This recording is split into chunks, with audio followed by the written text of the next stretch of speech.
Hi friends, this is Sarah from Crafting and Relaxing. Welcome. Thank you so much for joining me.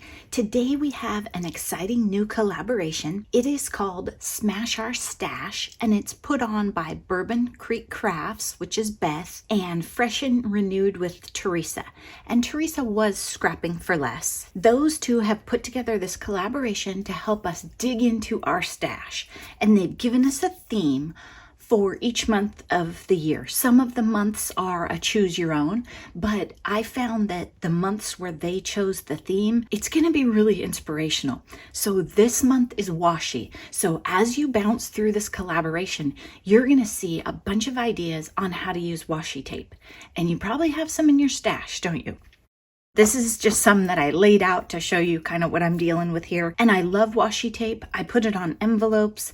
I use a tiny bit on cards. But for the most part, I probably do many projects in a row without using it, and I have caught myself and stopped buying it, except maybe if it's for pets, maybe if it has like dog paws or something. So what I did for this month is I did tags with washi.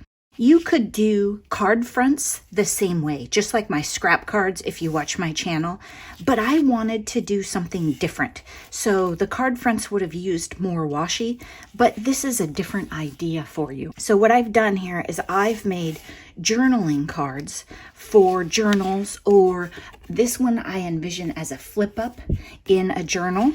So I think I'll make some more that size, or that shape at least. What I did was I took washi and put it across the fronts.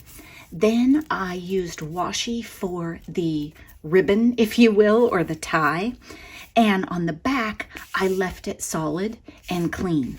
And I tried a couple of different ways. My very first ones, I was very careful and trimming and gluing down on the edges. These tags are thinner because I was using like 65-pound cardstock. What I did was I went into my scrap jar and my scrap bins, and I took everything out of here that was wide enough to use with my die tags. They weren't necessarily the sturdiest or highest quality papers. They were scraps. I didn't cut an 8.5 by 11. So then what I decided to do, and I liked much better, was I wound it around the edges on the front. I wrapped it, and then I put glue, and then I put another one right over the top. These are more sturdy, and it's much faster and easier because you're not doing perfect trims. You're just going whoop, whoop, and really fast. So I think I liked those better. And then, of course, I had to repunch the hole. I had some where I didn't cover the hole, just to give you an idea. And these, on my stitched ones, I didn't want to cover up the stitching, so I just gave it kind of a junky look and tore the edges. Maybe that'll give you some ideas on how to use your washi. If you want to do the ties, you just double it up and then use it just like you would for ribbon. Your narrower washis are going to work better for the ties, but you can use any washi for this. So make yourself some tags or some tuck spots or some tip outs for your journals and use up tons of washi. Have a great time with it. You liked those colors and patterns. There's probably a reason you bought them. So get them out and dig into them. Go ahead and check out the other collaborators in this video. Give us thumbs up along the way and leave some comments so that Beth and Teresa know that you appreciate their efforts. Thanks for watching. I hope you're taking time for crafting and relaxing. Bye-bye.